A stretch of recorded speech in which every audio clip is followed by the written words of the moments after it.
pelajar-pelajar yang telah dijatuhkan hukuman di dalam kes membabitkan Allahyarham Zulfarhan akan terpahat dalam sejarah sampai... Assalamualaikum warahmatullahi. Hari ini adalah keputusan perbincangan mahkamah yang membabitkan kematian Allahyarham Zulfarhan dari UPNM. Dan hasil perbicaraan tersebut, maka mahkamah memutuskan seramai 6 penuntut UPNM dihukum penjara 18 tahun oleh Mahkamah Tinggi di atas tuduhan mencederakan tanpa niat membunuh terhadap pegawai kadet laut UPNM Zulfarhan Osman Zulkarnain 4 tahun lalu. Dan mahkamah juga memutuskan penjara 3 tahun ke atas 12 orang lain yang terlibat kerana sengaja menyebabkan kecederaan terhadap mangsa untuk mendapatkan pengakuan bahawa dia telah mencuri komputer riba. Untuk kronologi penuh, Brahmin dah letak link daripada Detektif Mat Dispatch kat bawah untuk korang tengok dan juga rujuk. Cuma untuk kali ini, ada beberapa benda yang Brahmin nak highlight. Antaranya adalah teguran daripada Hakim Mahkamah Tinggi. Apa kata beliau? Menurut Hakim Datuk Azman Abdullah, dia kata, sekiranya jurulatih menggunakan akal pegawai kadet laut Universiti Pertahanan Nasional Malaysia UPNM Zulfarhan Osman Zulkarnain mungkin boleh diselamatkan. Hakim berkata, individu tersebut sekiranya bertindak lebih awal mungkin boleh menyelamatkan Allahyarham. Dan kata beliau lagi, walaupun berpangkat kapten, beliau berkata jurulatih berkenaan bertindak kurang bijak kerana telah menularkan surat layang yang diterima menerusi aplikasi WhatsApp. Dan teguran hakim lagi pedas. Dia kata apa? Bukan itu sahaja.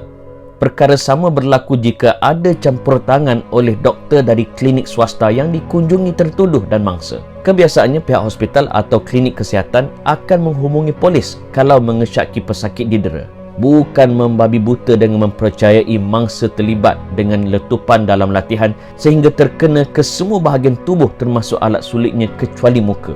Itu teguran jujur dan pedas daripada Hakim Datuk Azman Abdullah sebelum membacakan hukuman ke atas pihak yang tertuduh. Bagi yang tertanya-tanya, adakah wujud membunuh tanpa niat di dalam hukum Islam? Jawapannya ada. Dalam hukum Islam, ada 3 jenis bunuh. Pertama, bunuh dengan sengaja. Kedua, syibhul amdi ataupun bunuh tanpa niat. Ketiga, al-qatlul khata ataupun bunuh tanpa sengaja. Dan hukuman untuk bunuh tanpa sengaja adalah diat. Apa itu diat? Diat adalah harta yang wajib dibayarkan oleh pihak penjenayah kepada waris mangsa. Cuma perbahasan mengenai jumlah dan sebagainya dan bagaimana hukuman penjara itu juga boleh termasuk sekali dalam hukuman, itu perbahasan panjang. Tapi nak sebut, dalam Islam memang ada jenayah bunuh tanpa niat. Apa maksud bunuh tanpa niat? Dia menggunakan sesuatu senjata ke ataupun sesuatu tindakan yang mencederakan mangsa dan dia tak sangka kecederaan itu boleh menyebabkan kematian. Di dalam undang-undang disebut sebagai the chain of action. Di kesempatan ini, Brahmin nak sampaikan pada semua pihak, daripada pihak kementerian yang menjaga universiti-universiti, kolej-kolej, kepada pihak kementerian yang menjaga sekolah-sekolah. Pertama sekali, bully, pukul bukan hanya berlaku di universiti, di kolej, bahkan di sekolah menengah, di asrama-asrama, termasuklah zaman sekarang di sekolah rendah pun berlaku sebegitu.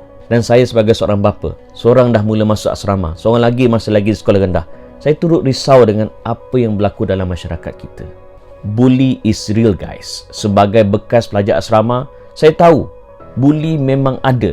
Cuma serius ataupun tak serius, viral ataupun tak viral. Nombor 2, pelajar-pelajar sekolah, pelajar-pelajar universiti, jangan duk gedebel bodoh kak. Buat sesuatu, jangan duk ikut perasaan, jangan duk ikut nafsu. Bila buat sesuatu, fikir apa kesan dia 10 hari akan datang, apa kesan dia 10 minggu akan datang, apa kesan dia 10 tahun akan datang. Pelajar-pelajar yang telah dijatuhkan hukuman di dalam kes membabitkan Allahyarham Zulfarhan akan terpahat dalam sejarah sampai bila-bila dan dia takkan lupa tragedi ini. Dia akan terpalit dengan tragedi yang sangat buruk ini. Ketiga, cabaran kita sebagai ibu bapa ialah kita mesti sentiasa alert dengan sikap dan perangai anak-anak. Ada anak-anak nampak berjuru, baik, behave sangat kat rumah. Tapi bila duduk di asrama, bila duduk di sekolah, ya Allah, setan perangai. Bully orang, pukul orang, buat jahat ke orang, maki orang, mengata orang, kurang hajar kat cikgu. Ini cabaran besar kita sebagai ibu bapa. Dan yang keempat, sekiranya pihak guru, pihak pensyarah, pihak pentadbir mendapat komplain daripada pelajar ada berlakunya bully, jangan pandang remeh. mesti ambil tindakan segera, siasat sedalam-dalamnya. Jangan sampai terhantuk bau tengadah. Kita tidak mahu lagi berlaku satu lagi kes seperti mana Allahyarham Zulfarhan. Cukuplah tragedi ini menjadi pengajaran besar pada kita semua, dan kita pun tak sanggup melihat kesedihan keluarga arwah Allahyarham Zulfarhan. Mak bapak mana yang sanggup kehilangan anak yang mereka susah payah besarkan daripada kecil? Dan yang terakhir, pelajar-pelajar, sekiranya berlaku kes begini, sama ada membabitkan diri sendiri ataupun rakan-rakan, jangan takut untuk membuat laporan polis. Segera buat laporan polis untuk memudahkan tindakan-tindakan yang selanjutnya. Dan yang terakhir, marilah kita sama-sama berdoa untuk keluarga Allahyarham Zulfarhan dengan doa yang diajarkan oleh Nabi SAW di dalam hadis Sahih Bukhari dan Muslim. Doa ini diajar oleh Nabi SAW untuk mereka yang berhadapan dengan kematian. Doanya ialah, Inna lillah ma akhaza wa lahu ma a'ta wa kullu syai'in indahu bi ajalin musamma.